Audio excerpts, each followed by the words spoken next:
The following is intended only for mature audiences. Viewer discretion advised.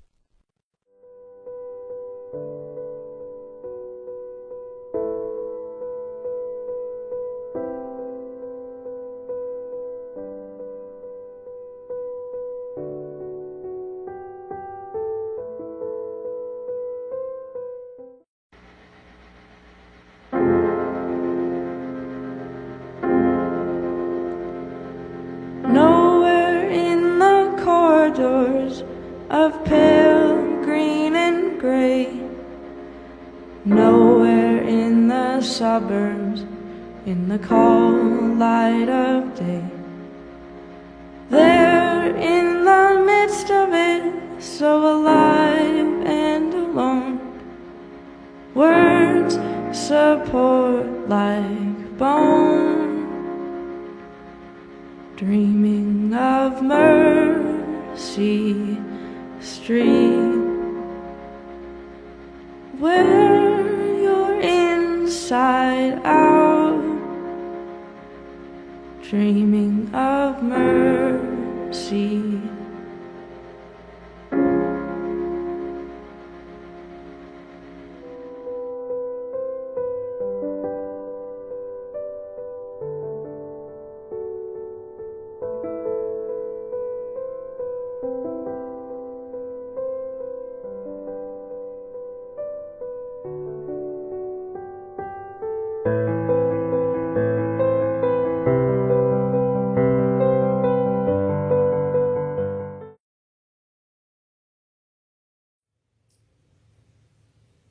Hey, how are you? This is Michael Dane. Welcome to that podcast show.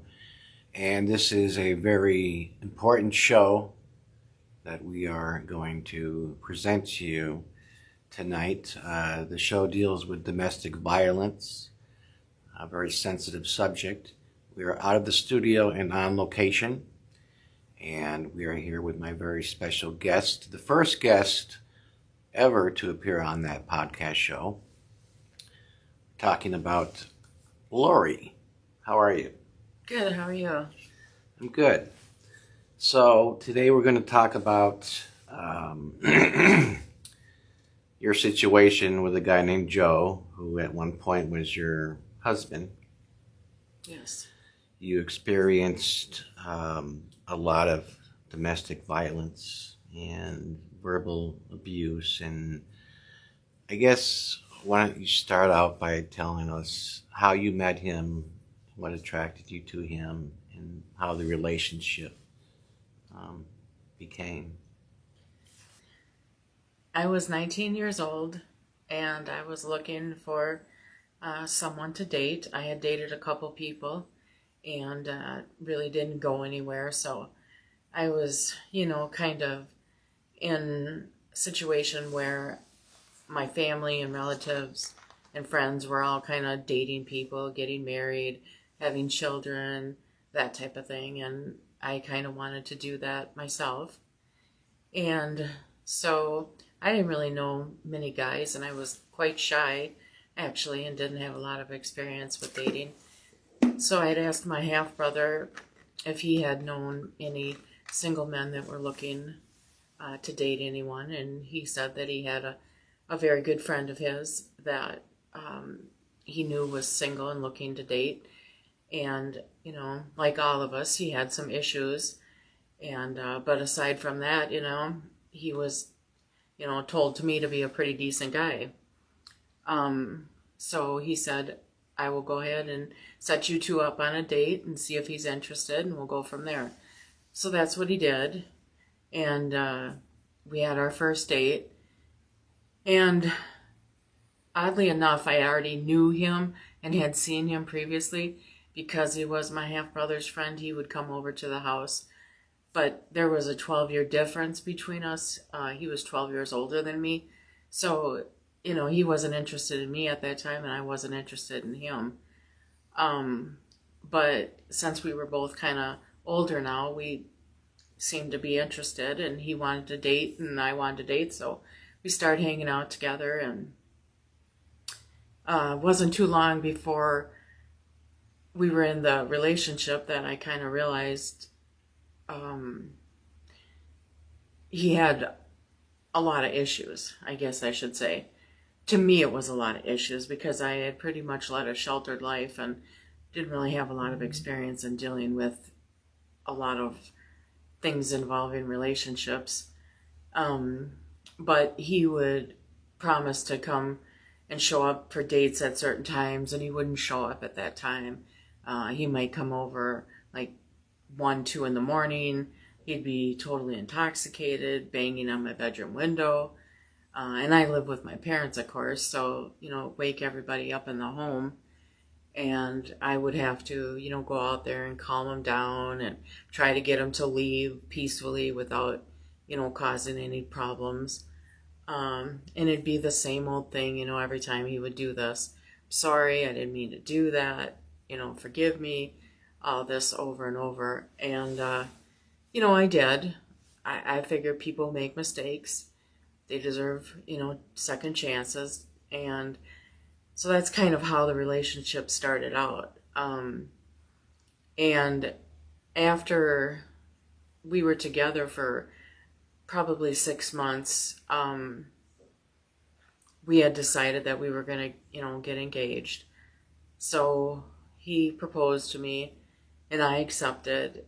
And it wasn't too long after that he went out and did one of his, drinking benders again, and kind of came back intoxicated, made a big old scene, and it was just up and down all the time, constantly.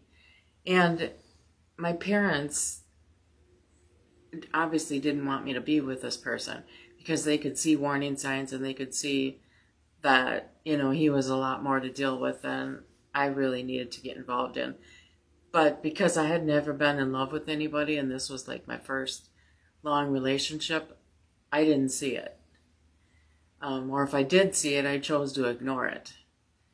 But I really didn't want to listen to what other people were telling me because I thought they were wrong. And for some reason, even though they were my family, I thought they were trying to just break us up for no valid reason.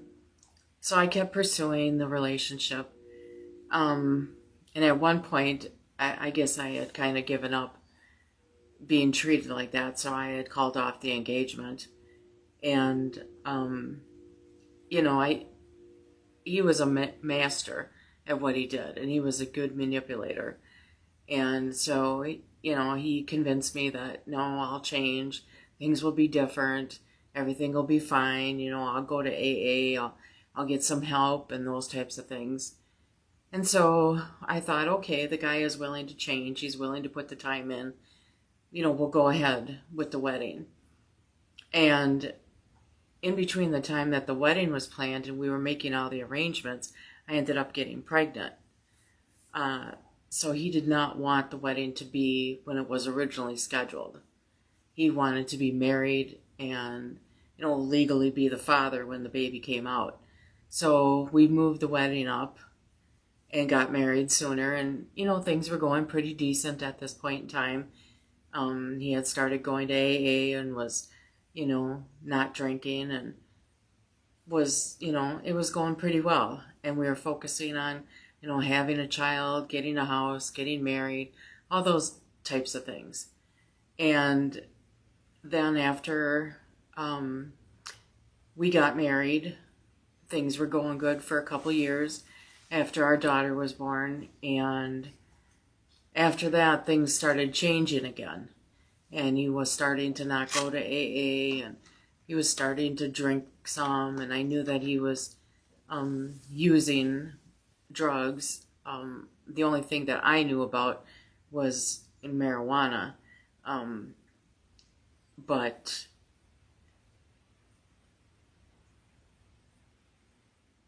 anyway, so he was using drugs and alcohol, and he would go through these mood swings where one minute he'd be okay, the next minute he would be flying off the handle and upset about something. And just his whole demeanor would change when he got in these moods. And you couldn't talk to him. He was very standoffish and always arguing, looking for a fight, looking for something, to complain about and get off my back. And stop this and stop that. So it's like I really couldn't do anything that was right.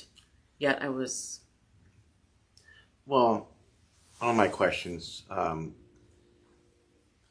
did at that time, did you feel that your safety was in jeopardy, or did that not come until later on in the relationship? Well, at that particular time, I didn't feel that my safety was in jeopardy because he wasn't being physical at that time. The verbal abuse had started. It wasn't at its, height at that point, but it had started, and I had seen a change in him. The physical abuse didn't come till just a little bit later than that. But I noticed, he would be staying out later and coming in later and being intoxicated, being, verbally abusive, calling me names, and he did not want me to be involved in his business or, ask him why was he out so late and why didn't he let me know, and, all that type of stuff. He didn't want any confrontation. He just wanted to come and go and do exactly what he wanted to do and be fine. And anything that I said or did really irritated him and set him off. So I always felt like I was walking on eggshells around him. And I was trying to make the best of it. And at the time, I was working full time, trying to raise, the daughter, keep the household in order, do the wife things, if you will. And then trying to, make my marriage work, basically. Because people had told me from the beginning that it was going to be a failure and it wasn't going to last. And I wasn't raised to give up on things. I was raised in a Catholic household where, you get married and that's just what you do. You don't get divorced. They frown on that in the Catholic religion. So I was sticking in for everything I could and trying to make it work because I didn't want everybody to think that I was a failure and that I didn't listen to what they said, and everyone else was having their marriage work out and be successful, and I wanted the same thing. So it just became to the point where more and more things would happen with him, and I had to start covering up for the things that he was doing so other people wouldn't see what was actually going on in our relationship. And that I didn't want my parents to see how bad things had really gotten or were starting to get. So I kept making excuses for him and, why he couldn't come over and why he couldn't do things and, why this and why that. And that became a full-time job in and of itself, just trying to think of excuses for why he couldn't do things. Still trying to make believe that I had everything together in a perfect marriage and I could work through this and things would be just great. And then, or our daughter, rather, was about 4 years old, his behavior really started to change a lot. And I had thought, because he was so distant and never home, I had thought that he was, having an affair on me. So I was completely focused on this. And I would do the most irrational, ridiculous things. Example being, he did not have a license, but he had a vehicle. And so he would drive without, any license or anything. And one day he left and I wanted to see where he was going. So I wanted to follow him. And knowing that I may not like what I found, but I was on a pursuit. And so I got in my vehicle and I followed him, and he was quite a fast driver. So I remember going down 94 and he was going at least 85 miles an hour. And I was trying to keep up with him because I wasn't going to give up. I was on this pursuit to see where he was going and what he was doing. And so then when he got to this individual's house, I thought, well, now what am I supposed to do? How am I going to find out who lives here? How am I going to find out what he's doing here? And then I saw a woman come out of the house and they exchanged, a kiss and a hug. And I thought, okay, basically what I've been thinking is the case. He's cheating on me. And that's all I thought. I never suspected anything else. So I tried to confront him, and of course, that wasn't the case. Nothing I ever said was true. He was always correct and I was always wrong. And I said, okay, well, something's going on here, and I tried to get to the bottom of it. And the more I would antagonize him, the madder he would get. And so there were times where, I like one time I recall I had a necklace on, and he just didn't like what I had to say. And so he proceeded to come over to me, take the necklace, and he just kept twisting it on my neck until, it was getting very, very tight to where I couldn't breathe properly. And I'm like, trying to get him off of me. And he was a thinner guy, but he was very strong. Mm-hmm. And he was tough. And as much as I tried, I was having a difficult time struggling to get him off me. And so finally I kept fighting back, and I was able to push him off.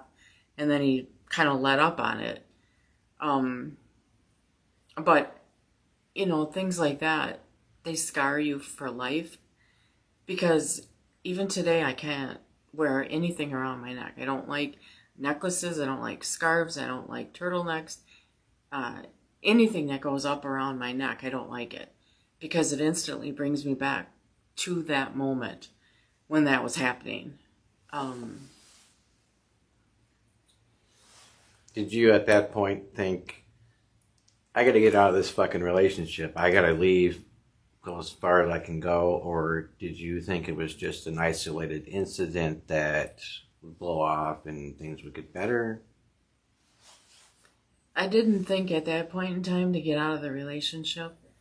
I guess what my reaction was at that point in time, or what I was thinking was, maybe I should just kind of lay off of him. Maybe I shouldn't, drill him so hard for information and get him to the point where he's so upset.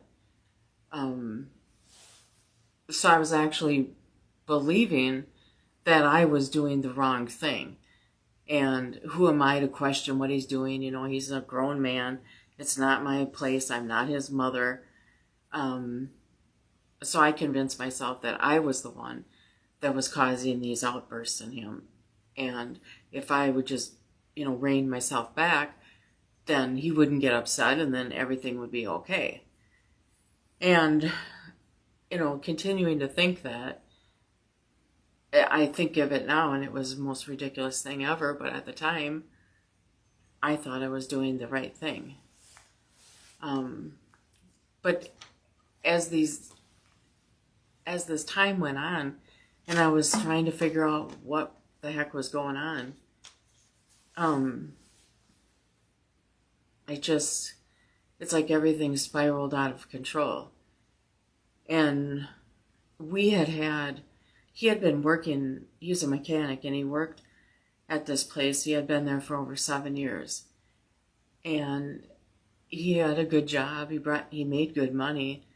And he was a hard worker and dependable.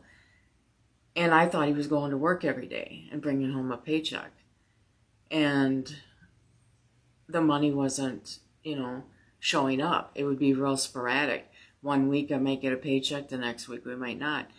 And that was a huge issue, because it's like, how do you pay your bills? How do you take care of things when you don't have that other person's money to count on? Mm-hmm. And he would just, say, well, I work for my money. I can do what I want for my money. And I'm like, well, but you have a family to take care of. You have responsibilities, And he would argue and argue. I mean, every single day, it was nothing but arguing. It just was so toxic. It was horrible. It was horrible. That's the only thing I could say about it. And so he had a 401k that he had put into all those years that he had been there. And we had a joint savings account that we were saving for, trip, or maybe if an appliance broke down or something like that. Well, come to find out, when I went to go get some money, because he wouldn't bring home his paychecks consistently, I needed extra money to pay for the bills and house payment and such, and there was no money in there. The account was completely empty. Damn. There was no money in his 401k. That was completely empty. And I found out that he no longer had a job. He had been fired. And I'm like, okay, what's going on here? This is more than just you seeing somebody else or having an affair. And I just confronted him. I'm like, what is going on? What happened? Why'd you lose your job? Why is all our money gone? And come to find out, he had been at work, and one of the guys they had hired from a temp agency came in, and he was a big drug dealer from Florida, and he turned Joe on to crack cocaine. And because he had a very addictive personality, he was pretty much addicted to everything that he came in contact with. He started on it, and he couldn't stop. First time he tried it, he was hooked. And that's where all the money was going. And when he was going to this person's house that I followed him to, this was an old schoolmate that he had was fascinated with, or whatever you want to call it. And they had connected because they were both big drug users. And he was basically going over there to get drugs because she sold, and he was getting drugs from her. He was getting drugs from the person that he worked with, who was the drug dealer. And it was just, I don't know where else. And I'm like, that became a point in time where I said, I can't do this anymore. I can't. And did you make plans to leave, or did you go back to him after you wanted to leave the first time, or? Well, I made plans to leave, but I wasn't quite sure how I was going to do it. Obviously, I had no money, no resources, no nothing. And he was getting more and more violent, and just like you couldn't reason with him at all on anything. He was completely in a different world, in a different mind, in a different everything. And so I was thinking, if I started trying to save some money, maybe I could put some money away, and then maybe I could find a place to go. Or, you don't know. And you can't really talk to anybody, because whoever it is that you're going to talk to, is going to tell you, well, I told you not to get involved in this. I told you not to get married to him. I told you he was bad news. I told you this wasn't going to work. And so did your parents at the time, were they aware of your situation, or did you kind of keep that under wraps because you didn't want them to freak out, or? Well, I tried to keep it under wraps for as long as I could, leading like this double life and this big facade and putting on, a happy face and everything's all great. But inside, everything was falling apart and crumbling, and I was absolutely miserable. And then I didn't want people to know what was going on because I was embarrassed, obviously. And I thought, what am I going to do? How am I going to get out of this mess? So that's what I was focusing on. At the same time, I was still trying to protect myself. And then, there were times we had a very old house with a block basement. And I remember specifically a time that he got very angry with me, and he just said, it would be so easy for me to push you down this flight of stairs and leave you there, and it would look like an accident, and nobody would ever know that I ever did anything to you. He said, because I just can't take you yelling at me anymore, and I can't take all the constant questions and hassles, and it's just, and I'm like, okay. So I thought, would he really do that to me? And that was like the first time that I actually really realized that I think he actually could be capable of doing something like that, because he was so scary you couldn't look in his eyes. I mean, it's like he was just like possessed by the devil. It was just frightening. And then he also started at that point in time being abusive to our daughter. And, you know, she was only 4 years old at this particular time, and I'd be up there giving her a bath or upstairs, and he would come in there, and for whatever reason, it could have been anything, simple, whatever, and he decided that he didn't like something and he was going to do something about it. And I don't remember the specific incidents, if she was crying or what, but he proceeded to take her and hold her head underwater in the bathtub, and he just kept holding her head down. And I went over there and I started beating on him to get him off of there, because obviously if he continued to do it, she was going to drown. And it's just like he had no remorse, no care about anything.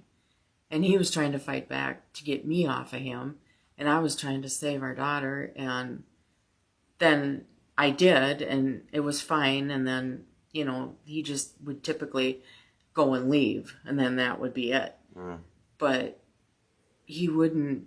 It used to be where he used to apologize for things and promise everything would be better, but it was a point now he wasn't even doing that, because he was like completely in a different world. And he wasn't taking any responsibility for anything. And I just knew that I had to find some way to get out of there.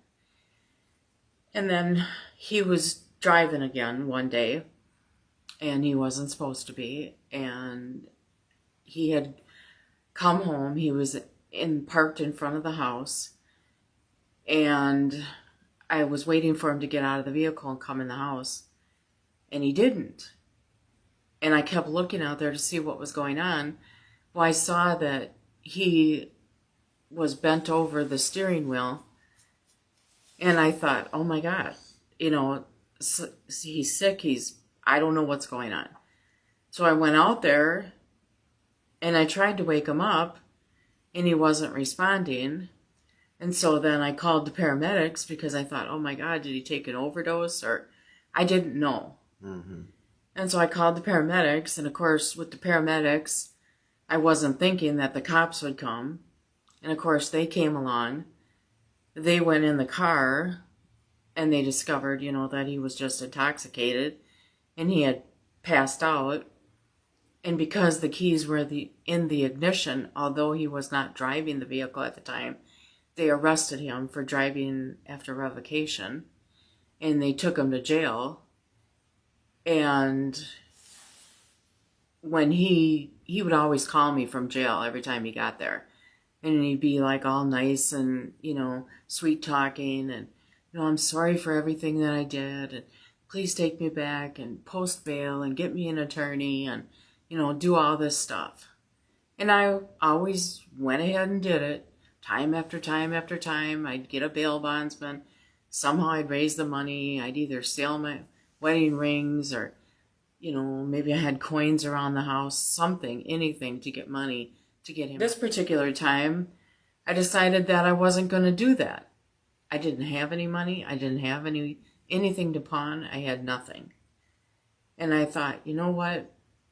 I'm going to leave him sit there. Even though I was afraid to death, because I knew what he would do when he got out of there. I knew he was going to be just livid and out of control and totally pissed off at me for doing that, to think that I would do that. And so, in the meantime, while he was in there, I decided that I was going to see if I could find an attorney that would do a pro bono service for a domestic violence case. And I was going to I was going to see if I could file for divorce.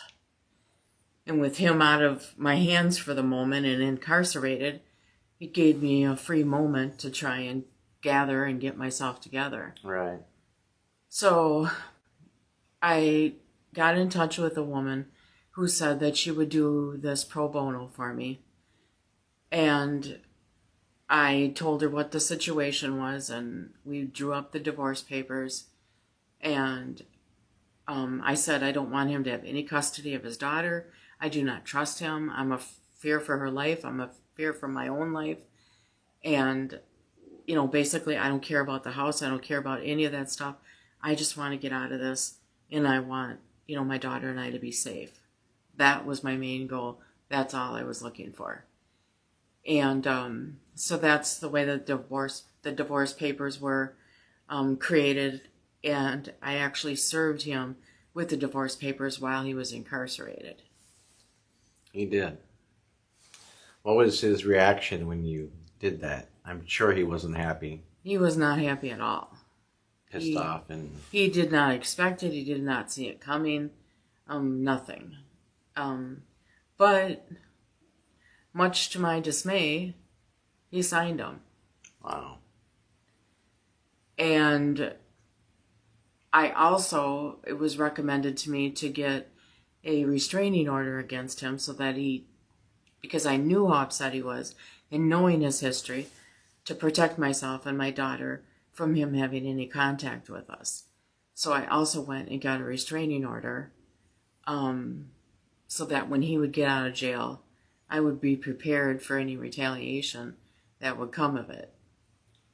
And so I went ahead and I had some family and friends come over to the house, take out the necessary things that my daughter and I needed. And we went over to move in with my parents. And when he would get released from jail, he would come to the house, and it would be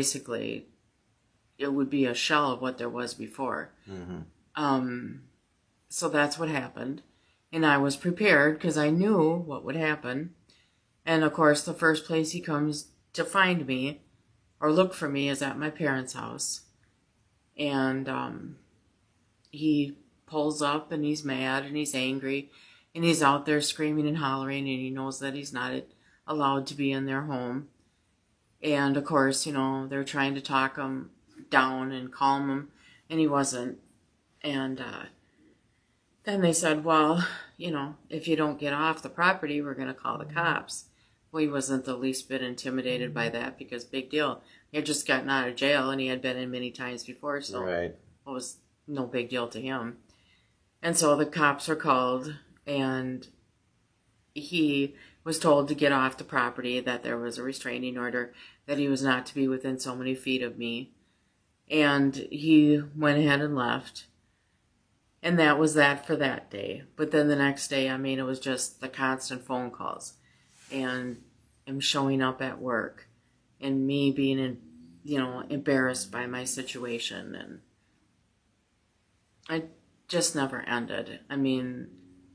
He was always hunting us down and going to daycare, trying to convince the daycare provider that, he had rights to take his daughter out. And then I would get phone calls from daycare saying, he's here trying to get his daughter, and we know that he's not allowed to do that.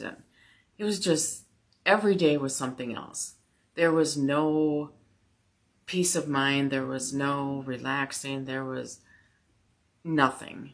It was just always looking behind my back, wondering, is today going to be the day that he's really going to try and do something? I didn't know if he would try to get a gun. I didn't know. Right. I didn't know what he was capable of doing.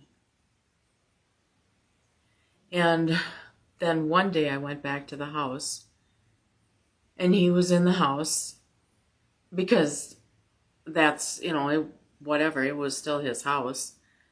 And I didn't know how he was going to pay for it because he had no money. He had no job. He had nothing. And I went there to get some more of my belongings and bring them back to my parents' house. And I saw that he was home, and I thought, oh, this is going to be great. But anyway, I went in there, and I shouldn't have done that, but I did. And I was going to gather my belongings, and I went upstairs. And I found him on the bed. And I thought, okay, he must just be sleeping, taking a nap or something. Well, he wasn't moving. I tried to wake him up. And I shook him, and I shook him, and I shook him. And he was no response, and he was very funny colored, like a yellowish color. And I thought, I tried to see if he was still breathing, and he was. Well, I called the paramedics. And you probably think, why did I call the paramedics? Yeah. Why would I even do that? Why would I even care? Right. Because that's just the kind of person that I was, Because despite it all, he still was a person that I loved and cared about. He still was the father of my daughter.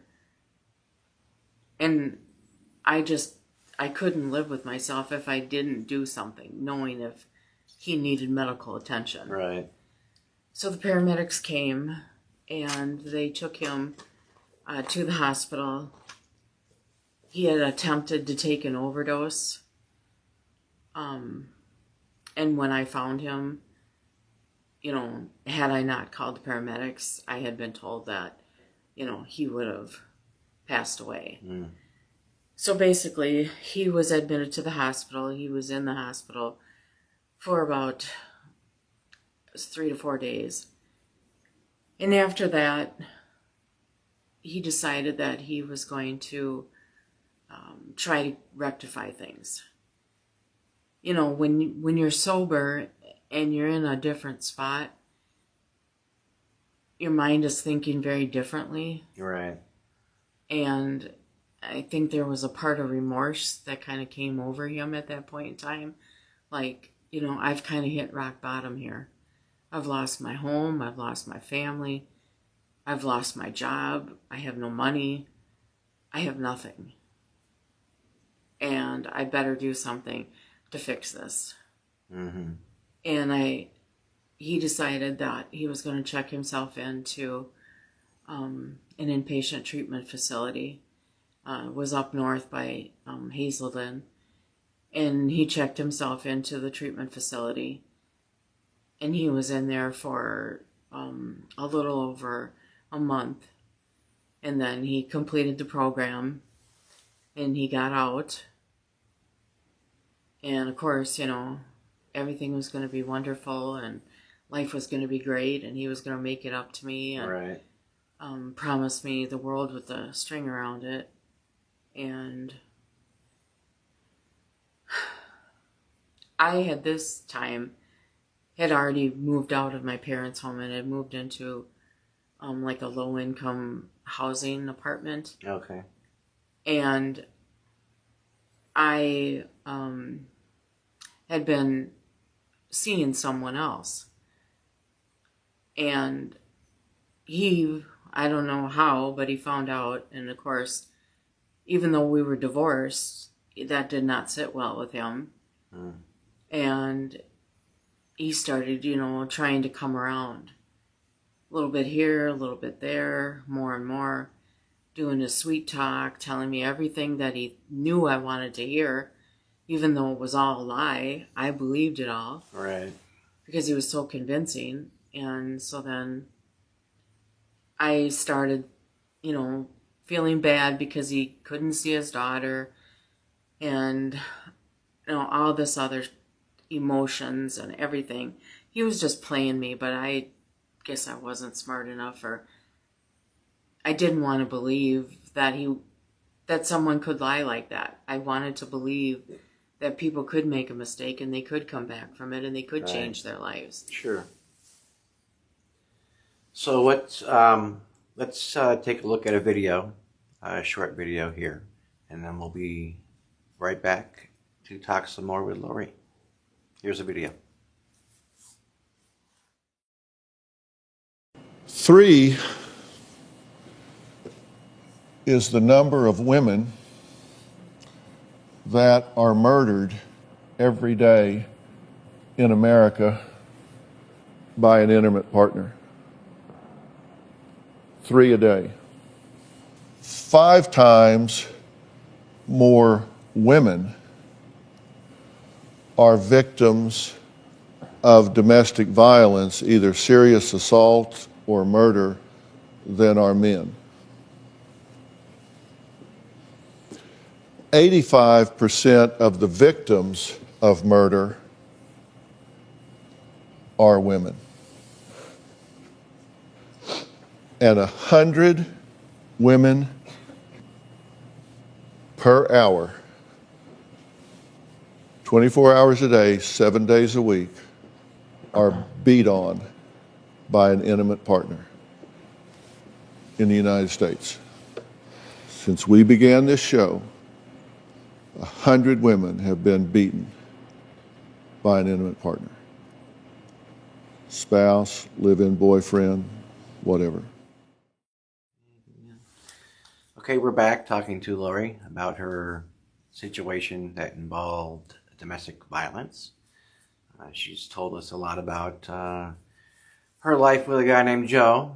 And what else would you like to talk about concerning that relationship?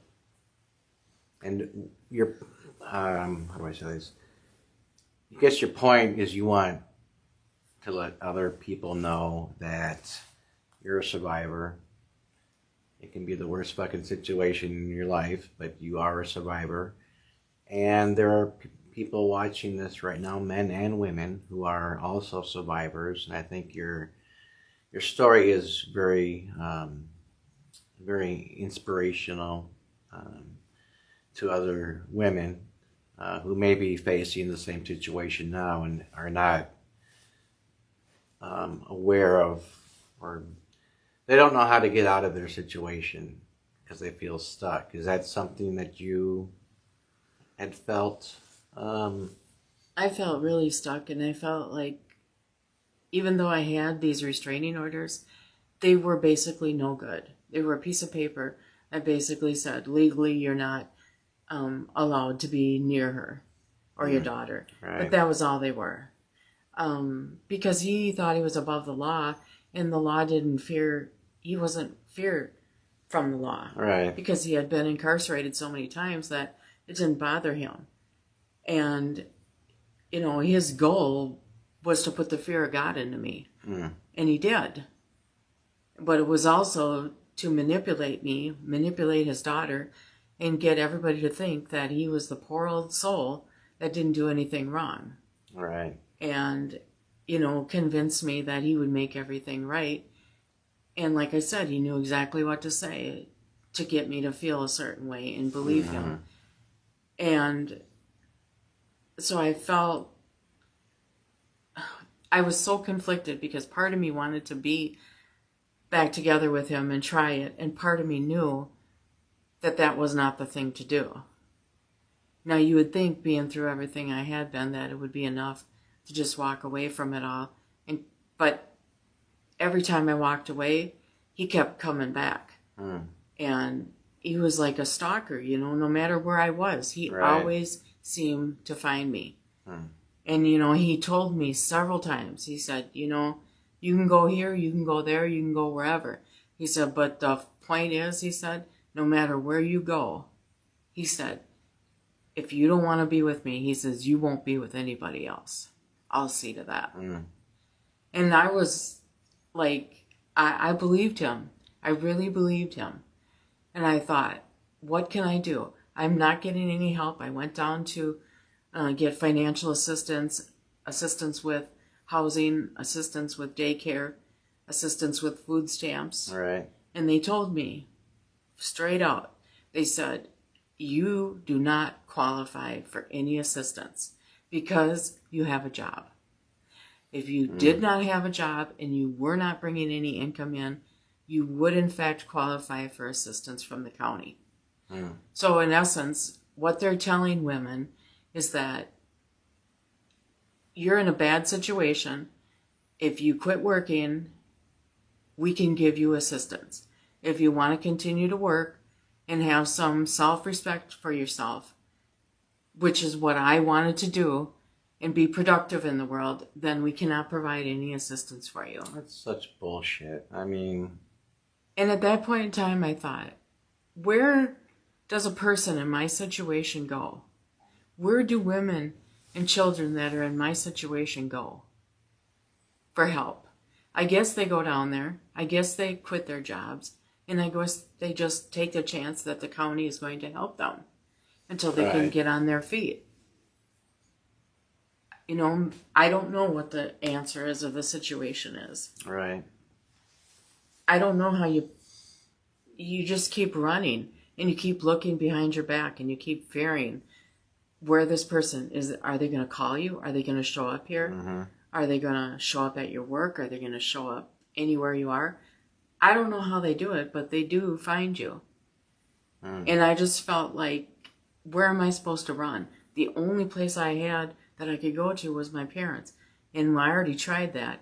And the reason that I wanted to leave their house, you probably wonder, is because he was bringing on such turmoil and despair to my family that I was so embarrassed and humiliated that I thought, I can't allow this to continue. I need to get out of this house and get into another place on my own.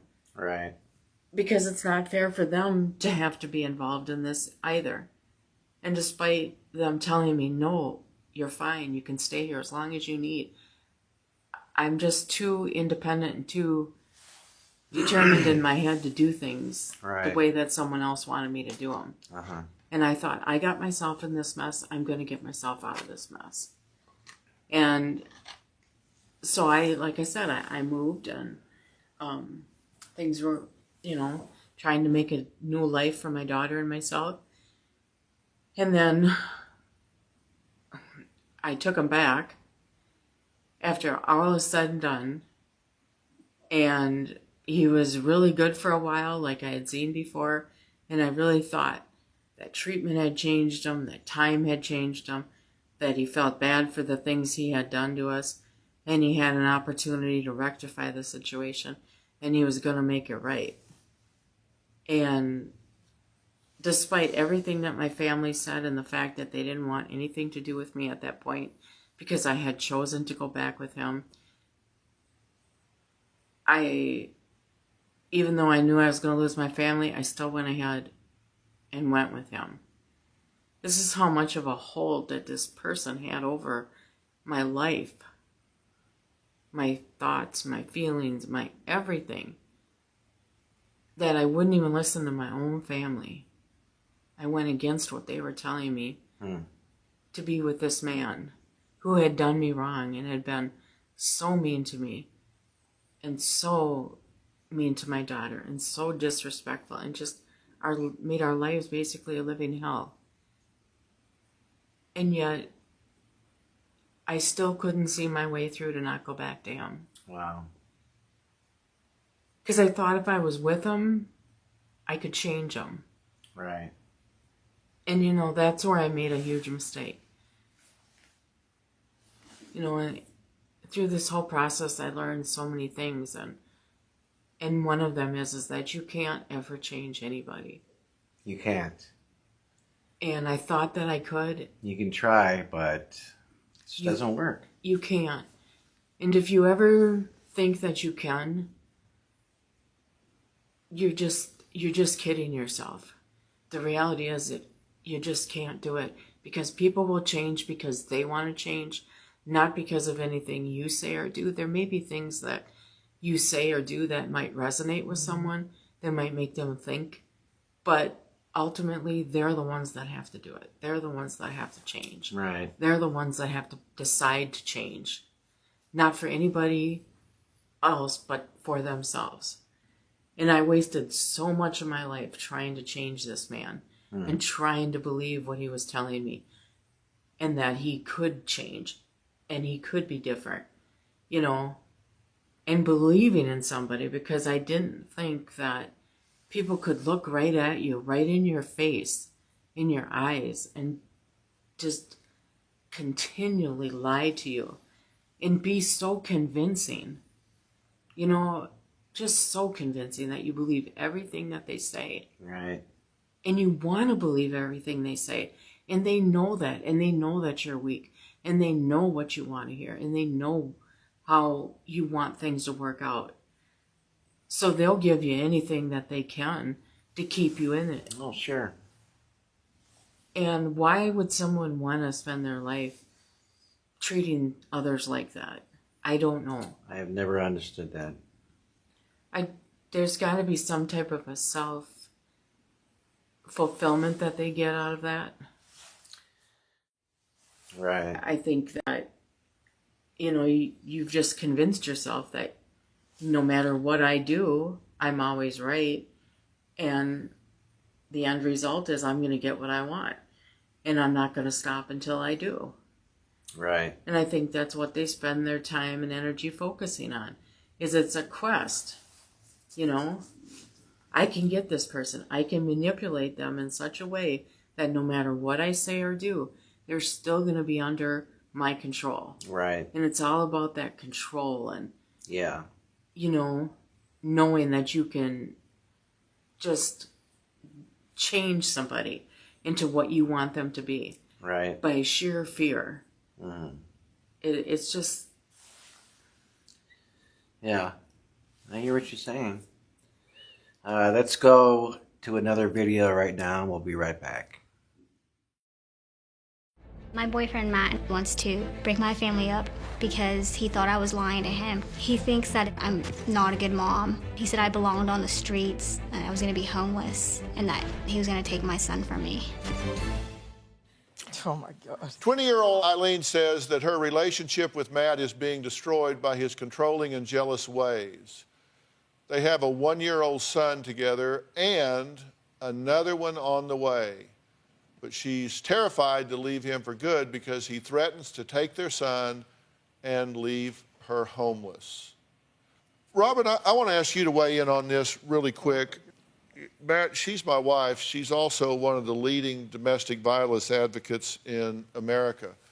She has a foundation, When Georgia Smiled, and which is devoted to the prevention of domestic violence. And she has something called the Aspire Initiative, which is an interactive curriculum to help tweens, teens, and adults learn about and deal with domestic violence. And it's used in schools all over the country.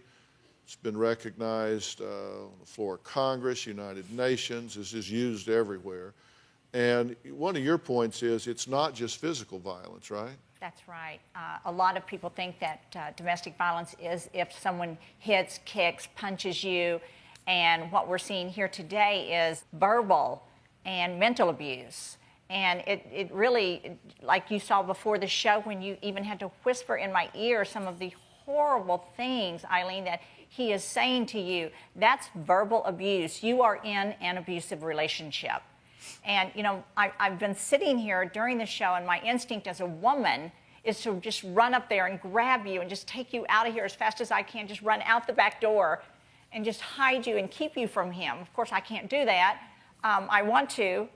But what we're here to do today is to educate you and to tell you that you are being abused. You do not have to be talked to this way and treated this way. You can demand that he treat you with dignity and respect. You can demand that he treat you in an honorable way. And you can demand of yourself that you will not accept that of him. You have the right to tell him, you will treat me with respect. You will honor me. And you can make that demand of yourself. You can tell him, I am going to honor myself. I am going to treat myself with respect. I am going to treat myself with dignity. And I am going to give myself the right to walk away. What do you think about what she's saying? It's ridiculous. I break up with her all the time, and I've never told her that I'm going to take the kid. What was it that my wife just said that was ridiculous? No. I thought she meant with her. No, your wife she's always spot on. I thought she meant with her. I'm still stuck on what came up on the screen.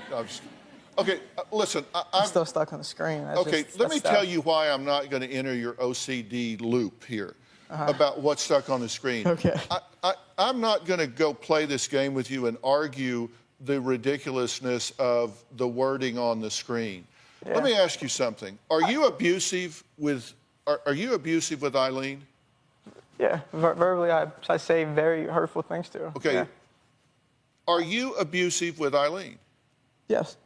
Do you threaten her? Can you elaborate on that? I mean, I don't. As in what, like? Do I look like I want to play semantics with you? No, you don't. Do you try to manage her by intimidation? Yes, I do. Okay, so that's what I'm talking about when I say threaten her. So you verbally abuse her, you derogate her, you erode her self-esteem, do you not? Now, you and I both know what's in these text messages that are too disgusting to read. No, I know And what I say. I'm happy to read them if ridiculous. you want me to read them for all these people. You want to talk about the wording on this screen? You want to go over some of the other wording? No, I don't think you do. completely agree with you. I just don't want people to think that she's stuck in this relationship. Like I've broken up with her many times, and she's You don't the one need to that worry comes back. about what people think. You need to Yeah, I worry know. about what you I think. don't trap her in this relationship. That's all I want to get across. Okay, you got that across. You don't trap her in this relationship. Everybody got that? Everybody got that? He does not trap her in this relationship. Okay, we're back, and if you are currently involved in a domestic violence situation and need some help, there is help. You can contact the National Domestic Violence Hotline. There you see the number on your screen, and I will show this again at the end of the video. But let's continue with our discussion with Lori concerning her situation. What did you want to say before the break? Did you hit? No, I was just gonna finish the rest of my story and then kind of go from there. Okay. So anyway, I got back together with him, and we moved into a fancier, bigger apartment, and things were going okay, as you know had happened before. And he got back into going to AA and had a sponsor, and was not using drugs, and just everything was really seeming to turn around into a pretty good light. And I thought, oh, okay, maybe he really was serious this time, and maybe he really did want to make these changes and rectify what he did wrong. So then after we were staying in the apartments for a while, we decided that, you know what, we're going to buy a house. And so we went ahead and we looked for houses, and we bought a house together. And we were very busy fixing up the house and, just having a nice place of our own, kind of like a fresh start and everything. And was happy. Our daughter was happy. She was making new friends and going to, a new school, and had a big, huge yard that she could have her friends over and play with. And, things were really going pretty well. And I finally got to a point where I was able to reconcile with my parents and, say, I really told them, he changed, he's different, he's not the same person, really sold them what I thought was the truth and what had happened, or was happening. And so they came back around, and they, would come down on the weekends, and we'd do family functions, and things were really starting to look different. And, of course, then again, little by little, things started changing, and, the arguments started happening daily, and then he started, I'm just going to have to go out with the friends after work and have one drink, and one drink led to two, and two led to four, and four led to six, and, then the same old thing just was starting up again. It was just this pattern. And while he never did go back to the heavy drugs, the crack cocaine, he did go back to smoking weed. Although he said he never did, but he did. I mean, I found paraphernalia all over the house, and Wow. Different things that took place and whatever. But so just after we got back together, like I said, it was okay, and then it went bad again, and I wanted to get out for real this time. And he kept telling me, how are you going to afford this on your own? You knew what happened last time when you had the bright idea to run away and try to do things on your own.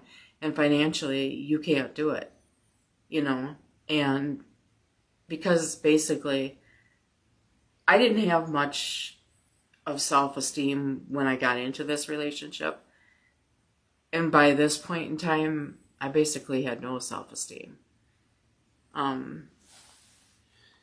And how long were you together with him up until the time you bought the house? Well, I met him in 1988, and we bought the house in 1998. So, 10 years. Wow. And then he, you know, when I would say again that, you know, we're done, I'm not doing this anymore, and he would continually remind me and bring up in my face that, you know, you're ugly, you're fat, you're unattractive, you have no money. How are you ever going to take care of anything? And nobody else is going to want you. And he just drilled that into my head time and time and time and time again. And to the point where I believed him. I never looked at another guy. I never slept with another guy. He was the first love that I ever had. He was the only person I ever was intimate with. And I loved him, and there was nothing that I was not going to do to try and make this work out. I wasn't going to be the one where they said, oh, she quit on this. Even though I got divorced from him and I thought that things were going to be different, I allowed myself to be controlled by him and went back right into the same situation. And, you know, there are just certain things that you can't change in life, and you can't reverse. And I beat myself up pretty much every day for doing what I did and making the choices that I made, and not doing a better job of, you know, having a better situation for my daughter to grow up in. Right. My intentions were such that I wanted her to have a family. I wanted her to have her dad. I wanted to have a mom, a nice house, you know, nice neighborhood. I wanted her to have all these things, and I thought in my mind, because I was being told by the other person that it was going to work and it would all work out the way I wanted to. Right. But in reality, it's like I was bargaining with the devil, basically. And it wasn't going to work out. It never was going to work out. He never was going to change. But I didn't see that. In my mind, I thought that things would work out and he would do what he said he was going to do, because I believed him, and that's not the case. But anyway, so life just kind of continued to go on like this. The cops were called over all the time because neighbors had heard arguing, and they had seen, you know, several times where our daughter had been out in the yard and maybe riding her bike or doing different things. And when he wanted something, he wanted it now, and he was not gentle about it, so he would grab her right off of her bike in the middle of the street, throw her down on the ground. Neighbors would observe this. They would call the cops. You know, it was just, there was no end to it again. And I was so beaten down at that point, so tired, so just had no fight in me, no self-esteem, no nothing, that I believed what he told me, and that I'm never going to get out of this. How am I going to financially ever be able to leave this situation? Wow. And no one would ever want me because I had nothing to offer anyone. And that's the way that I continued to lead my life, and in the same time try to put on this happy persona like everything was all grand. And it wasn't. There was nothing grand about my life. I hated it. I hated going home every single day after work. I dreaded it because I never knew what I was going to be walking into. Right. I feared every single day, every single move I made. And you don't want to, I'm sure obviously you didn't want your daughter to be in a situation like that. I mean, that's obviously not healthy. I mean, that's abuse onto her as well, even though it may not physically be abuse. I mean, emotional, abuse, the verbal, the mental abuse, I mean, is sometimes and can be just as bad as physical abuse, you know. No, you're absolutely right. And, you know, years later, of course, I come to realize all of that. And studies have actually shown that the verbal abuse far exceeds the physical abuse, because the physical abuse, yes, you may always have those scars to show, Right. but the mental abuse, that's a whole different level. Oh, yeah. And it takes years, and sometimes never does it ever turn out, you know, that you will change your mindset on things. I mean, you could be in counseling and therapy and whatever, and it's just that mental abuse really messes with you bad. Yeah, no, as you know, can totally relate to that, because as a child, my whole childhood basically was physical abuse, sexual abuse, mental abuse, verbal abuse. I mean, it really fucked me up in every way, shape, and form. But as I've said before, if it wasn't for my grandmother, I would probably be in prison. I'd be dead. I'd be a child molester. I'd be a drug addict. I mean, you have to have somebody in your life that you trust that will help you out of a situation like that. And, you know, fortunately, I was able to get out of that situation as a child. So I can relate, and I know what it's like to be abused and shit on, basically. I mean, does that make sense? Yeah, absolutely, it makes sense. And it's very true. I mean, it's true for anybody that's been in those situations. And it's, like I said, that mental abuse, studies have shown that is far worse than the physical abuse. Oh, yeah. And I totally believe it. And when you've got, you know, like you said, a combination of all those different types of abuses going on, I mean, that's, you know, how do you recover from that? Right. What do you do? I mean, you feel like you're in a hopeless situation. Right. Just because it's just so much to deal with. And you don't know what to believe. You don't know who to believe. You don't know who to trust. And that's a huge part, you know.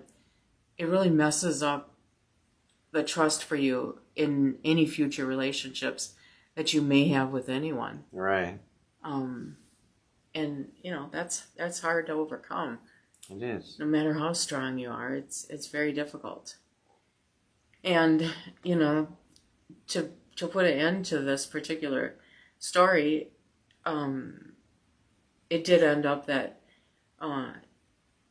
he ended up killing himself.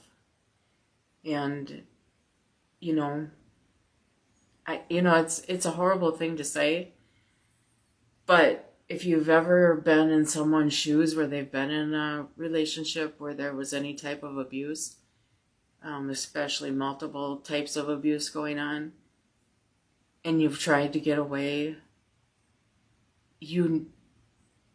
it's almost a blessing that person is no longer there. Right. Because I'm here to tell you right now that if he was still here, my daughter and I would have had basically no life whatsoever. Right.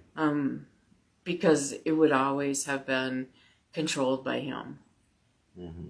And I don't know how we would have ever escaped from that. I don't know. I don't even like to think about it, but in essence, I mean, like I said, as awful as it is, I think he did us a favor. Well, of course. But, you know, and you see stories all the time where a wife will actually kill her husband because he was abusing her for years and years and years, and she gets off and is justified because of all the trauma that she and her kids may have faced. I mean, and you're right, you know, if he was still here, he wouldn't leave you alone. And as bad as it is to say, that was the best outcome for him, for everybody, basically, especially your daughter, too. yeah, you know, he was a very troubled person. And I believe he had several, you know, mental health issues. But he was of the mindset that there is no such thing, that, you know, you don't need treatment, you don't need therapy for those types of things. If you're depressed, or if you have other issues going on, mental health issues, you deal with them yourself. So even if he was, you know, whatever, he wouldn't have sought any therapy for it, because he just didn't believe in that type of thing. Right. But I do believe that he had something else going on there, other than the fact that, like I said, he had multiple addictions. Right. And, you know, I don't even know what kind of demons he was fighting, but he had a lot going on that I'll probably never understand or know. But it wasn't until after several years that I got out of, after he passed away, that I really started taking a look at myself and where I was, and just how bad things were in that relationship. I never really realized it all.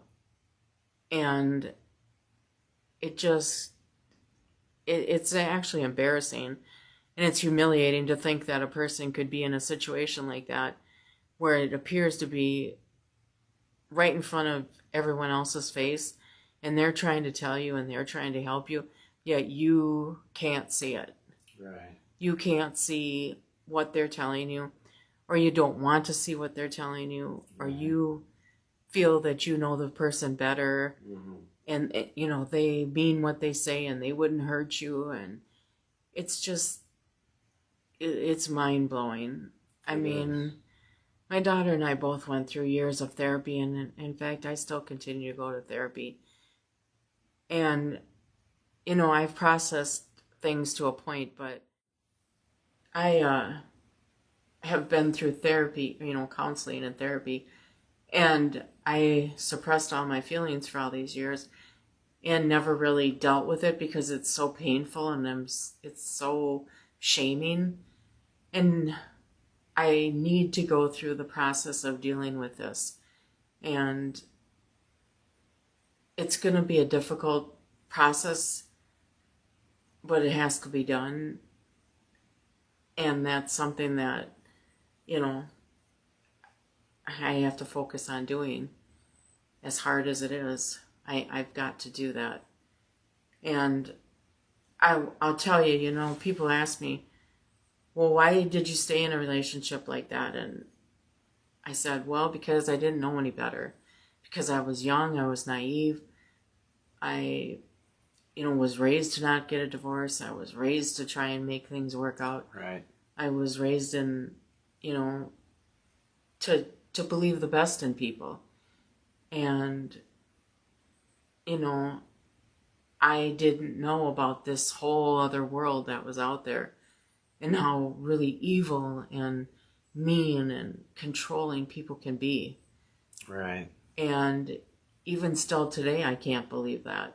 It's just unimaginable to me that people can actually be like that. But they are. And every day, in every minute, in every second, there's a female out there, there's a male out there, or there's a child that's getting abused by someone. Right. Now, look into that camera and tell someone, because I know there are people watching this now who are involved in a domestic violent relationship. Just look in that camera and just tell them that there is hope, and tell them what's on your mind as far as helping them. I mean, I do want anybody that is listening to this to know that there is hope, and there is a way to escape this vicious circle and cycle that continues. It's not easy, and it takes a lot of willpower and a lot of determination, and you really have to you have to feel good about yourself, and that's a very difficult thing to do when you've been beaten down for so long, to have any kind of self-esteem, to know that you can get out of the situation.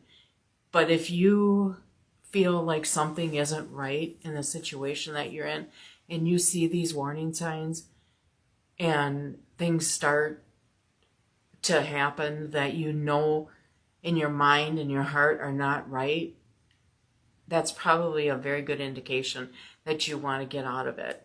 And do whatever you can to prepare yourself so that you're in a good position to get out of it.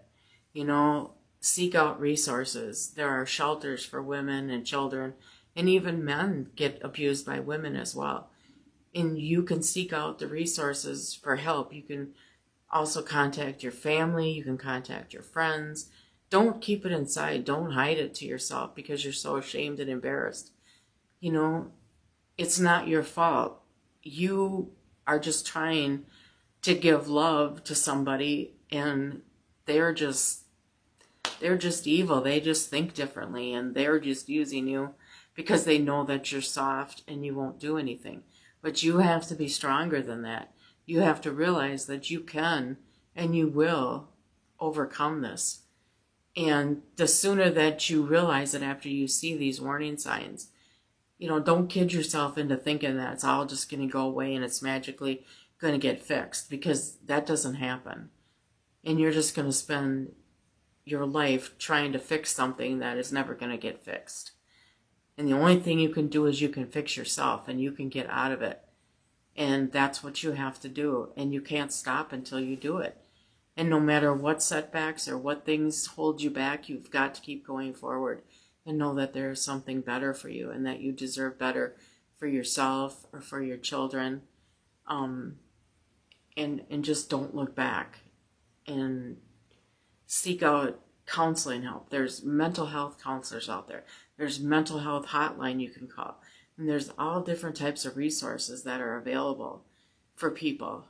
So much more now than back, 20, 30 years ago when I was involved. And, just don't think it's hopeless, because it's not. I know there's times you're going to feel that way, but you have to be strong, and you just have to forge through it and know that you are a good person and you deserve to be happy and not mistreated by anybody, and you just won't stand for it because it's not right.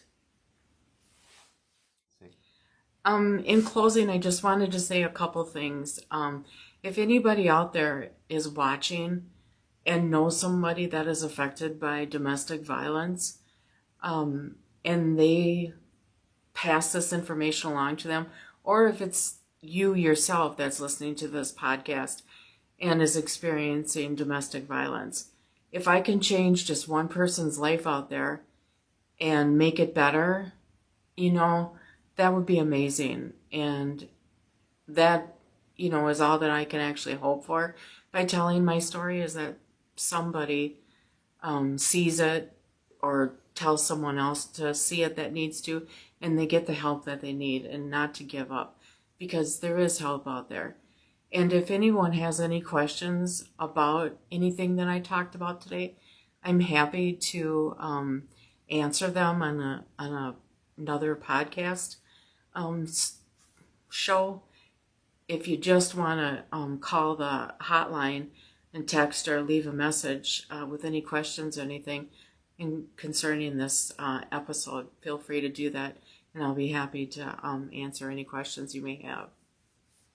And I want to thank Michael for having me on the show today and giving me the opportunity to tell my story to others. I just want to thank you for being on the show, sharing your story. I'm very proud of you for sharing it with the world. It takes a lot of courage to spill your guts out in front of millions of people. But I hope that somebody who is watching this gets help if they need it. And we will continue to do shows on this subject. If you're involved in a situation that you'd like to talk about, you could be a guest on the show. Once again, at the end of the video, I will put up the information on where you can contact the domestic violence hotline, as well as the show's contact information. I really encourage you to share this show and, of course, subscribe to the channel. Hit that bell icon. Also, if you're on Facebook, once again, go to the search box in Facebook, search that podcast show, and join the group. Would love to hear some comments. I encourage you to comment on this video. And we will see you again on the next show. Thank you very much for watching, and we'll see you again soon. That Podcast Show, starring Michael Dane.